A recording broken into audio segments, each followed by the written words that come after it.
Hello, fellow Trekkies and Trekkers. Time for, well, it's another day of Star Trek Timber, so let's start things off with peak performance.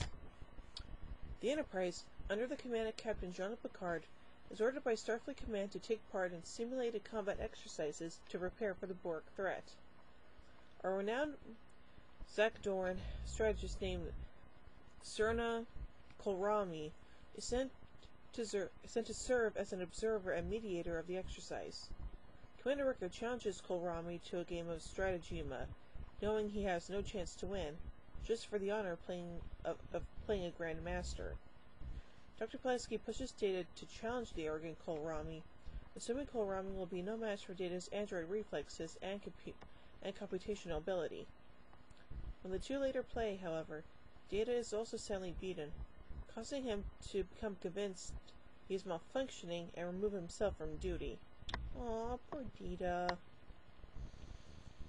The combat exercise pits the Enterprise against an 80-year-old retired Federation ship, USS Hathaway, which is in orbit around a nearby planet. Picard is to command the Enterprise, while Riker is to choose a crew to man the Hathaway. Riker recruits Chief Engineer Geordi LaForge, Lieutenant Worf, and Acting Ensign Wesley Crusher as his senior staff, and the team begins their efforts to restore the old ship to working order. The Hathaway is easily outclassed by the Enterprise and has no antimatter, making warp speed impossible. Wesley, however, returns to the Enterprise under false pretenses and surreptitiously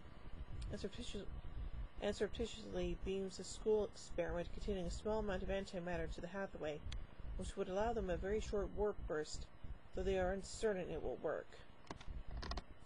Pulaski and Troi are unable to persuade Data that he is not malfunctioning, but Picard reminds him of his duty and advises him it is possible to commit no mistakes and still lose. That is not a weakness, that is life. Data's confidence is restored, and he returns to the bridge. Good one, Picard.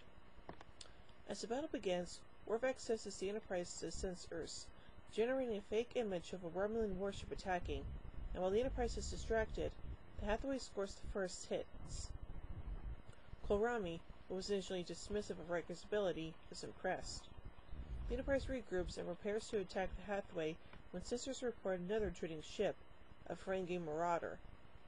Picard realizes too late that this ship is not a sensor trick, and the Ferengi attack leaves the Enterprise's phasers locked in simulation mode and unable to return fire. Well, that's not good. The Ferengi commander, Damon Braktor, is unaware of the war games and suspicious of the behavior of the two Federation ships. Concluding that the Hathaway must be valuable, it demands that Picard surrender it to him. Picard and Riker devise a risky plan, where the Enterprise fires photon torpedoes at the Hathaway, with the Hathaway using their short warp burst to jump to safety an instant before the torpedoes detonate. The Ferengi, believing their prize has been destroyed, turn their attention to the Enterprise. But Worf tricks their sensors into detecting another Federation ship approaching, and the Ferengi flee. Whew, that was a close one. With the war games over, Data challenges Kolrami to a stratagema rematch. This time, Data is able to hold Kolrami in check. Kolrami grows more and more frustrated as the match progresses, ultimately throwing down his controls in disgust and storming off. Data explains that he altered his strategy, giving up opportunities for advancement in order to maintain a stalemate, which he believes he could maintain indefinitely. He initially regards the result as a draw, but after prodding from Pulaski, admits his success. Yep, good on you there, Data. So, I say this is a pretty good episode, all things considered, and I like the fact that the Federation is actually preparing for the Borg coming, so that's good. So, overall, I give peak performance 4 warp cores out of 5. Well, join me a bit as we take a look at the final episode of Season 2, Shades of Grey. So, until then, live long and prosper, everybody.